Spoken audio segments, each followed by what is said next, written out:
सर्वं खलु इदं ब्रह्म यो मां पश्यति सर्वत्र सर्वं च मयि पश्यति तस्याहं न प्रणश्यामि स च मे न प्रणश्यति। 3 कन्या और 2 पुत्र थे।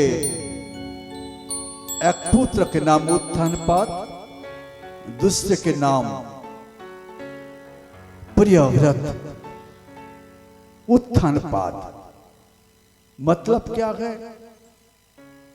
जब माता जी के गर्भ में आपने निवास कर रहे थे उसी समय आपका पैर ऊपर और मस्तक नीचे, वही है उत्थानपाद राजा। अरे प्रियव्रत, प्रिय करने के लिए सभी का भला हो, सभी का भला जो जिस काम में समाहित है वही है प्रिय काम। लेकिन केवल मेरा ही भला हो, मैं आप सुखी रहूं, मेरे परिवार सुखी रहें, मेरे कुटुंब भी सुखी रहें, इसके लिए मेरे इंतजाम है। यह प्रियव्रत नहीं है। प्रियव्रत वही है जो सबका भला चाहते हुए सारे कर्म करते गए, वही प्रियव्रत है। ये 5 संतान का जनक जननी मनु महाराज शतरूपा रानी, उनकी कन्याओं का विवाह हो गया। विवाह के पश्चात हरि ओम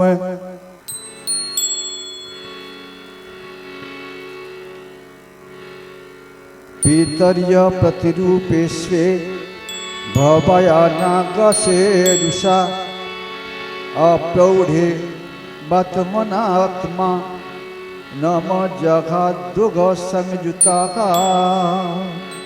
क्योंकि सती के पिता दक्ष ने बिना ही किसी अपराध के भगवान शिव जी के प्रतिकूल आचरण किया था, इसलिए सती ने युवावस्था में ही क्रोधवश योग के द्वारा स्वयं ही अपने शरीर का त्याग कर दिया था। ओम श्रीमद्भागवते महापुराणे पारमहंसं संहितायां चतुर्थ स्कंदे विदुर मैत्रेय संवाद प्रथम अध्याय। ओम नमो भगवते वासुदेवाय।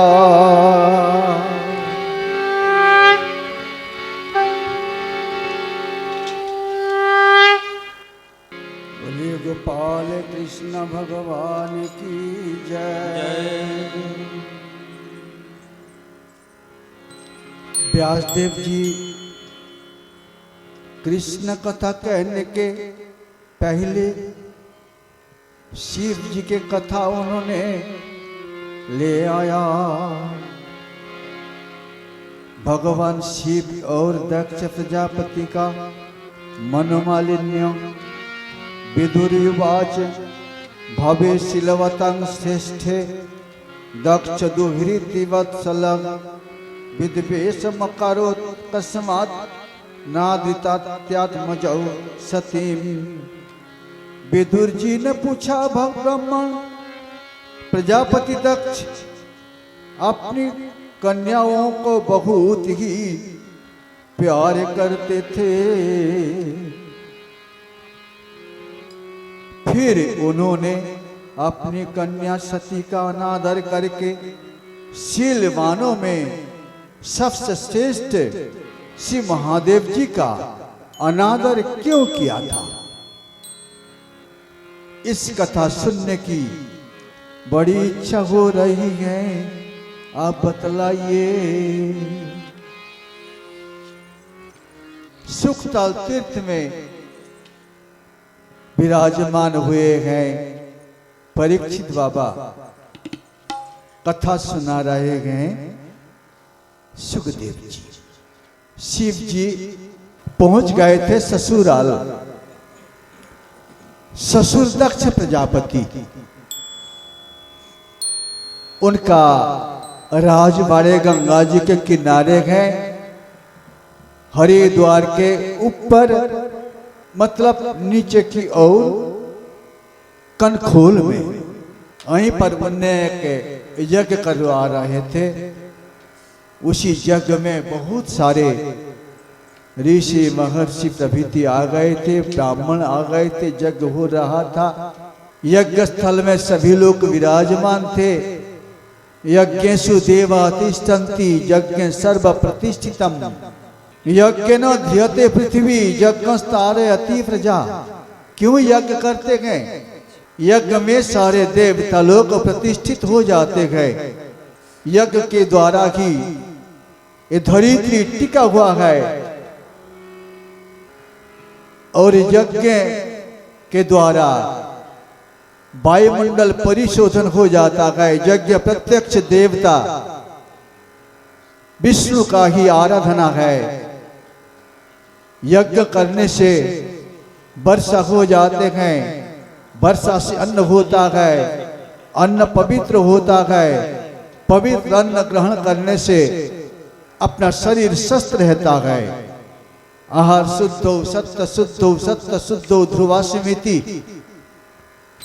दूषित आहार करने का फल एक है, हमें भगवान की भक्ति से दूर हटा रहे हैं। और सत्य के आहार ग्रहण करेंगे जो भगवान की ओर बढ़ने के लिए हमें सामर्थ्य मिल जाएंगे। आहार शुद्ध हो और सत्गुण आहार से ही मिल जाता है।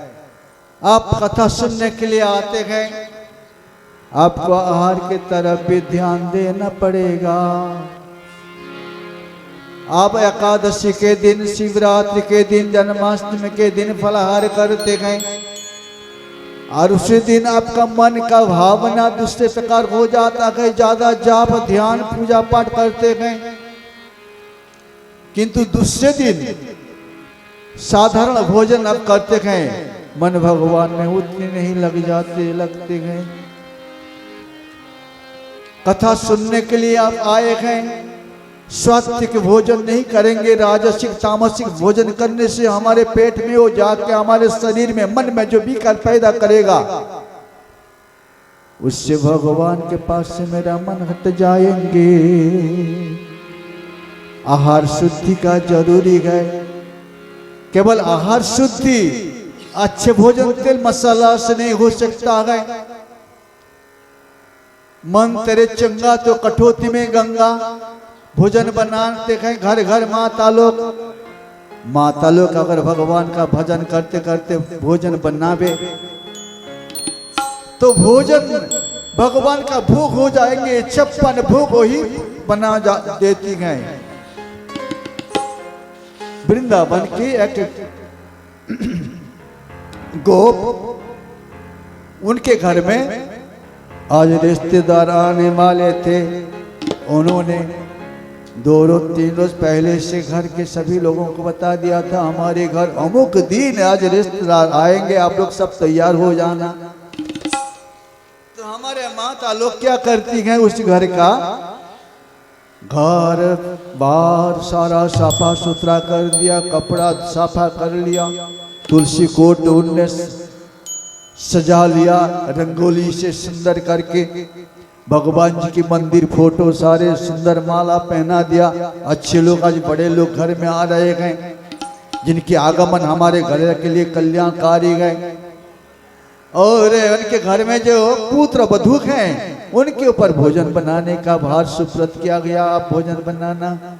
लेकिन माई डर गई, भोजन बनाने का उनका आदत उतनी अच्छा नहीं है। नए नए आए हुए हैं, ससुराल कैसे भोजन बनाएंगे, बाहर से रिश्तेदार आएंगे, आज भोजन खराब हो जाए तो सब लोग डर जाएंगे और इनका बदनाम हो जाएगा। परिवार, मातृकुल, पितृकुल सभी का बदनाम हो जाएगा।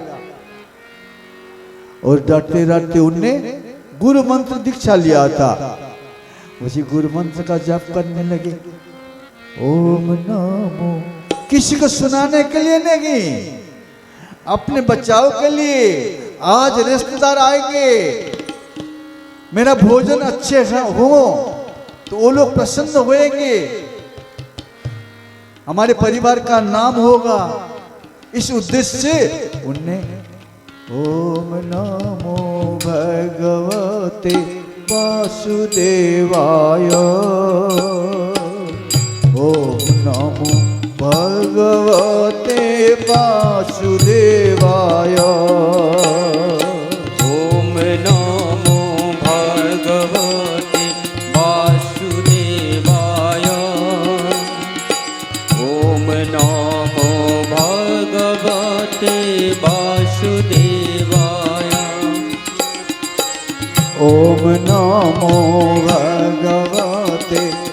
वासुदेवाय ओम नमो भगवते वासुदेवाय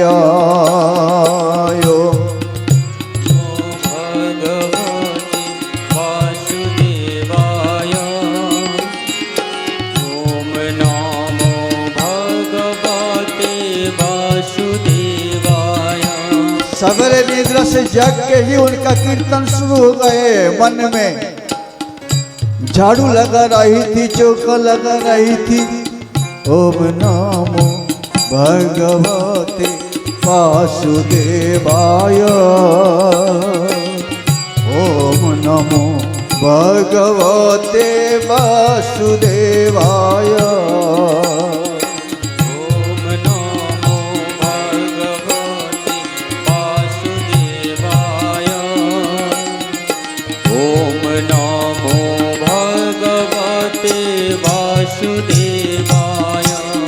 गौशाला में गई सास बहू दोनों जने, हे अमृत देने वाली गौ माता, तुम्हारे दूध अमृत हैं, आज अमृत वर्षा करो जिससे हमारे घर में अतिथि आएंगे उनका मन तृप्त हो जाए। ओम नमो भगवते वासुदेवाय ओम नमो भगवते वासुदेवाय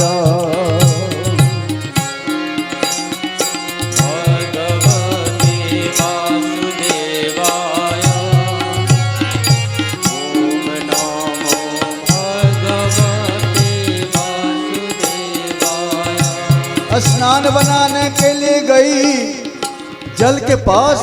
हे जल देवता, आप मुझे मेरे मन को पवित्र कर दीजिए जिससे मैं पवित्र मन लेके भगवान का भक्ति भोजन सब बना सकूं। मन में ओम नमो भगवते वासुदेवाय ओम नमो भगवते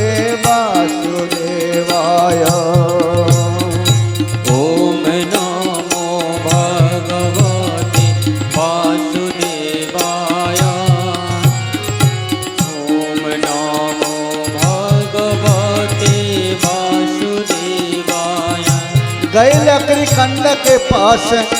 हे वनस्पति देवता, आप कृपा करें जिस कृपा से अन्न आज सुंदर हो। ओम नमो भगवते वासुदेवाय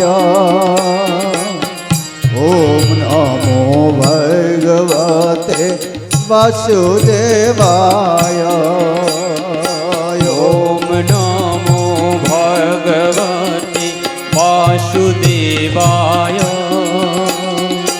ओम नमो भगवते वासुदेवाय। अग्नि देवता के पास पहुंची। अग्नि प्रज्वलितं वंदे जात वेद हुतासनम सुवर्ण वर्ण मामलम समिद्धं विश्वतो मुखम। हे अग्नि देवता, आपको वंदन करती हूँ, आप कृपा करें जिससे अन्न हमारे सुंदर हो। क्यों ना हो, ब्रज गोपिन है ना, वृंदावन के रहने वाले है ना, भक्ति रूपी जमुना में जो नहाती गए भक्ति करते गए। ओम नमो भगवते वासुदेवाय ओम नमो भगवते वासुदेवाय ओम नमो भगवते वासुदेवाय ओम नमो भगवते वासुदेवाय। और माई भोजन बनाने लगी। हे अन्नपूर्णा, अन्नपूर्णे सदा पर्णे शंकर प्राण वल्लभे, हे अन्नपूर्ण माता, आपका बंधन है, आप कृपा करें जिससे अन्न सुंदर हो, हमारे परिवार मित्र बंधु सबके मन तृप्त हो, आप कृपा करें, भोजन बना लें।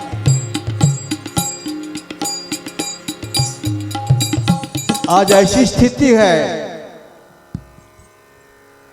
भोजन करते हैं लोग, सारे जमीन पर बिछौना बिछा देते हैं, उसके ऊपर बैठ जाते हैं, अलग आसन नहीं लेते, उसके ऊपर सब लोग बैठ जाते हैं, थाली रख लेते हैं, भोजन का झूठा उसमें पड़ जाता है, और उसी के ऊपर दूसरे भी आके बैठ जाते हैं, झाड़ू नहीं लगाते हैं। किंतु जो अन्न खाया जाता है उससे हमारा शरीर पोषण होता है, पोषण तत्व उसमें भरा हुआ है, अगर दूषित हो जाए, आहार अशुद्ध हो जाए, झूठे बर्तन, झूठे जगह, झूठे कड़छली, झूठे थाली, सब झूठा हो रहा है, लोग ध्यान नहीं देते हैं, उसी जो आसन पे बैठ जाते हैं, उसी आसन पर बिछा देते हैं सत्संग के लिए, वहीं पर सभी लोग बैठ जाते हैं सत्संग सुनने। तो मन में कैसे सत्संग आएंगे? पातंजल ऋषि ने बता रहे हैं, शौच संतोष तपः स्वाध्याय ईश्वर प्रणिधानानि क्रियायोग। पहले शौच शुद्धता, भूमि का शुद्ध तना हो, अशुद्ध भूमि में आप भोजन कर रहे हैं तो बीमारी का बुलावा हो जाता है ना। थोड़ा सा आप ध्यान देंगे, आप क्या कर रहे हैं। फिर पातंजल ऋषि ने साधना का अष्ट अंग बताया, जो अंग यम, पहले यम का यम नियम आसन प्राणायाम प्रत्याहार धारणा ध्यान समाधि 8। फिर यम का अहिंसा सत्य अस्त्य ब्रह्मचर्य अपरिग्रह यम। पहले अहिंसा, धर्माचरण का पहले किसी के प्रति मन वाक काओई सर्वभूतनाम अपीडनम। एक है अहिंसा, किसी प्राणी के प्रति काया के द्वारा मन के द्वारा हिंसा नहीं करना ही अहिंसा। पहले दिन में मां नर्मदा जी के किनारे बहुत शेर चीता भालू सब रहते थे, उसके भीतर से परिक्रमवासी गुजरते थे, लेकिन कोई छेड़छाड़ नहीं करते थे।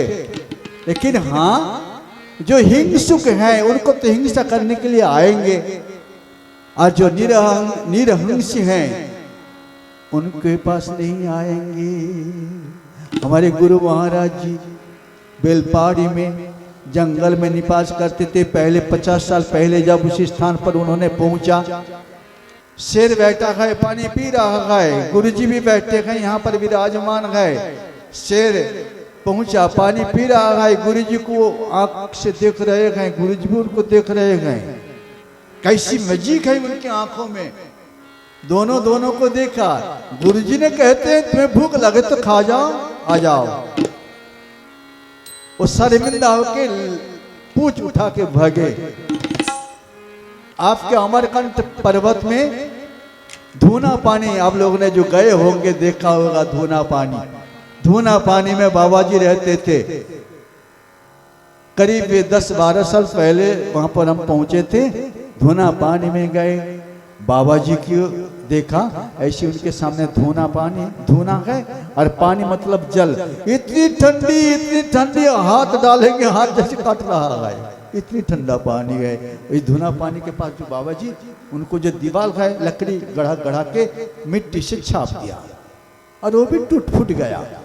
एक बक्सा है, किवाड़ी भी उनका फाटा फूटा कुबाड़ी है, दीवार भी फाटा फूटा है। उनको पूछने से उन्होंने बताया, बाबा जी शेर का तो भूमि है, शेर तो रहेगा, यहाँ तो आएगा, पानी पीने की जगह यही पर है, आप क्या करते हैं?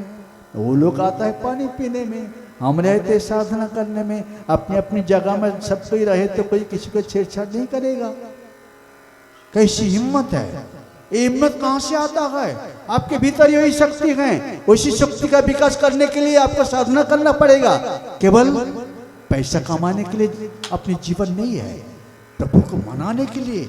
हम प्रभु को नहीं माना सकते हैं, हमारे पास उतनी सामर्थ्य होते हुए भी हम कंगाल जैसे फिर रहे गए, दुष्ट के हाथ पास पहुंच जाते हैं। लेकिन नहीं, वही माई जो भोजन बना रही थी, उन्हें शक्ति का विकास किया, भोजन बना रही थी। ओम नमो भगवते वासुदेवाय, ओम नमो भगवते वासुदेवाय, ओम नमो भगवते